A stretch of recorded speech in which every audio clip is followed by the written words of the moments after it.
Ayan po guys, ang ating ulam. Ayan, sinigang po na salmon.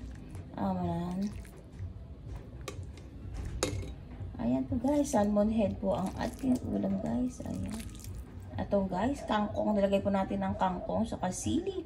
Ayan, ang kangkong iskinuha na natin yan sa ating taniman. Ayan.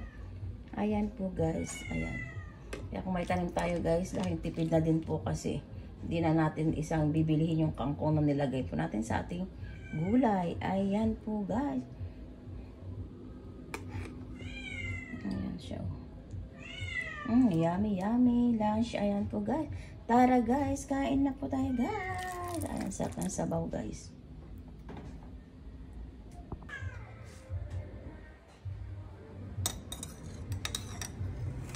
Ayan siya guys. Ayan ang ating ulam.